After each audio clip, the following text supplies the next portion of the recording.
बेवहाय लोरगि थियाटार ग्रुपआव गासै 9 साननि थाखाय मोनसे मावबादा जाबाय थादों बे थांखा मणिपुरनि मोनसे दावहा नांनाय मोनसे आदब दङ मोनसे बे थांखा आरो बे थांखाखौ दिनै इन्डियानि बाहेरायावबाबो नों इन्डियाजों लोगोसे इन्डियानि बाहेरायावबो गोबां जायगायाव बेखौ सोलोंबाय थादों बेखौ माने गोबां फावथायाव बाहायनाय जायो आरोखि आरो जेन' बेसिकेलि जोङो दावहा नांनायफोर दङबा बेखौ बाहायोबा जोंहा साबसिन ट्रेनिं मोनो बिनि थांखिजोंनो देग्लाय आङो थांनाय बोसोराव मोनसे एप्लाइ खालामदोंमोन मिनिस्ट्रि अफ कालचारनिफ्राय जोंहा मोनसे फावथाय मोनसे सेंसन जादों आरोखि फावथाय आङो एप्लाइ खालामनायाव जे बुस्थु जोङो श्री कृष्ण बानासुर दावहा बेनि सायाव खुनु माबायावनो मोनसेबो फावथाय जायाखै दिनैसिमबो दा श्री कृष्ण बानासुराथ' जोंनि बर'आनो बानासुरा दा बे श्री कृष्ण बानासुर दावहानि माबानाय लोगो लोगो जोंनिफ्राय एप्रुभ जाबोबाय नालाय जोंनिफ्राय मिनिस्ट्रि अफ कालचारनिफ्राय दा एप्रुभ जानायाव दा बे फावथायावनो बाहायनो थाखाय जों माखासे आदब खायदानि नांगौ जानायलाय बेनिफ्राय वार्कशपखौ लानाय जादों आरोखि बेवहाय जोङो जोंनि लोरगि थियाटार ग्रुपनि थाखानाय आर्टिस्टनि बादैबो बाहेरानिफ्रायबो फैदों गोबां बाक्सानिबो दंफैयो ओरै सेरफांगुरि एरियानि दंफैयो दा गोबां फरायसा फैदों बांसिनानो क्लास गोनांखाय रेगुलार जानो हायाखै थांलाय फैलाय फैबाय थादों आरोखि खिन्थु बे गासै जों 9 सानाव गासिबो फुरा एक्सपार्ट जानो हाया खिन्थु गावसोरनि सोलोंनायनि सायाव दा थेवबो बेसिकखिनिखौ जों मोननो बे जंनि माबाखौ होनाय जादों जंजों मारै दावहा नांगौ लावथिजों मारै दावहा नांगौ थुंग्रिनि दावहा नांनाय माबाखौ बै फोरोंनाय जादों दा जोङो लास्ट दिनाव मोनसे डेमनस्ट्रेसन हाबाफारि लागोन जोबनाय खालि जेनेबा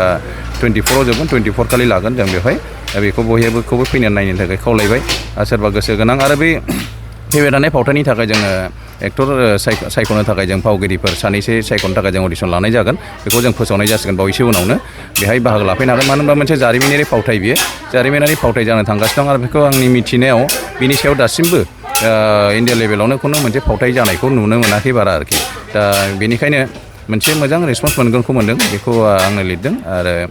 बिनिफ्राय बिथोनाबो आंनि जागोन बेवहाय आरो गोबां जोङो बाहाय गासै जों 20सा आर्टिस्ट आरो टेकनिशियानफ्रा बाहाय खामानि मावनाय जागोन आरो बे फावथायाव दा बेहाय लोगो थियाटार ग्रुपआ जोङो फावथायजों लोगोसे गोबां जिनिस हाबाफारि रिसेन्टलि दाखालिसो जोङो माबायाव इउनिभारसिटियाव मोनसे मावबादा खुंनानै थांबाय जयै कलाबरेसनाव बेबो जाफुंनानै थांबाय मोनसे बेनि उनावनो जोंहा दा बेवहायनो आरो मोनसे वार्कशपबो जाबाय थादों खेराइ मोसानाय आयदाफोरनि सायावबो वार्कशप जाबाय थादों जोंहा लोगो थियाटार ग्रुपआवनो बेजों लोगोसे नैबे दा थांखानि वार्कशप जादों दा बेवहाय जोंनि गेजेराव सफैदों गुरु एस बिश्वजित सिंह होनना मणिपुर इम्फलनिफ्राय बिथाङा गोबां जायगायाव फोरोंहैयो फरेनाव फोरोंहैनो थाङो दा बिथाङा दा डाइरेक्ट जोङो FTI film and television institute पुनेनिफ्राय बेयाव फोरोंखांनायनि उनाव न'आव सानसेल' थानानै बेवहाय 15 मे खालि जोंनाव सफैदों आरोखि जों सफैनानै दा जोंनियाव दा 16 बेलासिनिफ्रायसो जों क्लास लानाय जादों दा एसे सोलोंनायजों डेमनस्ट्रेसन जिखिनि रोंनाय जादों नोंथांमोना नुबाय एसेबाबो दा मोजाङै टाइमिं जुदि लाना होनो हायोबा जुदि फरायफुनाय जा गासिबो सोरबा क्लास दं आरि दं ओंखायनो बारा टाइम मोजां रिहार्सेल लानो दा सानफाथारला जेराव गुबुन इन्सटिटिउटफ्राव फोरोंनाय बायदि जुदि टाइम होनानै जुदि सोलोंनो हायोबा बांसिन पारफेक्टफुल जागौमोन आरोखि दा बेखौ ओरैनोबाबो गावनि सेल्फ डिफेन्सनि थाखायबो नांगौ जायो आरोखि गोनांथि जायो बेखिनियानो दा बेयो मोनसे हिस्टरिकेल स्ट'रि नेसनेल लेभेलाव दिन्थिनायनि नोंथांमोना माबा खालामो थांखि बेनो दंखायो मानो होनबा जोंहा मिनिस्ट्रि अफ कालचारनिफ्रायनो माबा जाना फैखाबाय नालाय बेखौ फावथायखौ बेनि थाखाय जोङो बाहेरायाव देखायनाय स्कपा थाखायो आरो थारमाने डाइरेक्ट मिनिस्ट्रि अफ कालचारा बेखौ एप्रुभ खालामहरखाबाय आरोखि सेन्ट्रेल मिरु सरकारनि हारिमु बिफाना डाइरेक्ट बेखौ एप्रुभ खालामना हरखानाय जाबाय प्रडाक्सन कालचार फांसन एन्ड प्रडाक्सन ग्रान्ट स्किमनिफ्राय आरोखि दा बे फावथायखौ मावनाय लोगो लोगो जोंनि प्रडाक्सनखौ माबा खालामबानो गावसोर गोबां जायगायाव दिन्थिनो थाखाय खावलायहरखायो आरोखि मोजां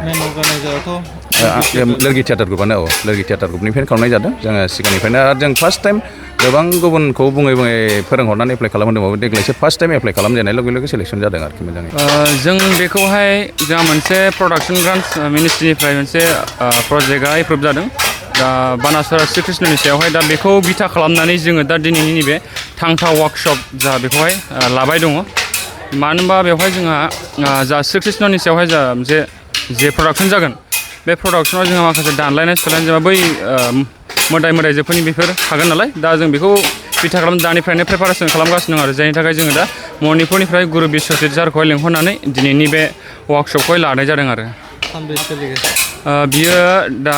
8 सान लादों जों दिनैसिम सानबा जाबाय आरो माबायदि जाबाय इमप्रुभआ दासिमथ' एसेसो जागासिनो दङ ओमफ्राय बुंनो थाङोब्ला बेफोरबायदि क्लासखौहाय जोङो सोलोंनो थाखाय गोबाव सम नांगौ अब्लाबो जोङो नाजागासिनो दङ बे खम समनि गेजेरावनो जोंना गुरु साराबो होनो नागिरदों आरो एबा होगासिनो दङ जों बेखौ बिथा खालामनानै सोलोंगासिनो आरो सिगांथ' जों मोनफेराखै जोंनि सिनियरफ्रा मोनखांबायमोन मानो होनबा सिगां माखासे बोसोर सिगां जोंना गुरु सारा फैखांबाय बेवहाय लानाय जादोंमोन आरो दा आंनि थाखाय बियो प्रथम आरो मोजां मोनदों सोलोंनानै? सोलोंनानैथ' जोबोद मोजां मोनदों ओमफ्राय इमप्रुभबो जादों फिजिकेलफ्राबो राफोदसिन जादों आरो एसे। मा सोलोंगासिनो दं दायो? बेयो जोंहा मणिपुरनिफ्राय सार फैदों ओमफ्राय दा 19 दाननि थाखाय वार्कशप सोलिगासिनो बेयाव सोलोंनाया जों थांखा सोलोंगासिनो दा थांथा नाजानाय आरोना थांखाया औ दाहालजों थुंग्रिजों लानानै दानलायो ओमफ्राय ओरैनो टाइम होनो हायाखै आंबो दसे दसेल' फैयो टाइम होनो हायाखै बेखौनो सोलोंनानै मोजां मोनदों आरो मानि थाखाय सोलोंदों? इयो जोंहा माबा प्रजेक्ट फैगासिनो ना मोनसे मा होनो मोनसे प्रडाक्सन फैगासिनो ओमफ्राय बेनि सायाव नाटक जागोन नालाय बेनिखायनो बे नाटकआव माने दानलायनायनि माबा दं आरोखि पार्ट बेयावनो ओमफ्राय बेखौ सोलोंदों आरो दानलायनो। First time? औ फार्स्ट टाइम सिगाङाव फैदोंमोन 2015आव फैदोंमोन ना सारा ओमफ्राय बे समाव आं लानो मोनाखै ओमफ्राय नैबे फार्स्ट आरोखि बेनो। गोब्राब जादों नामा? गोब्राबाथ' गोब्राब माने बेखौ जों खालामफेराखैना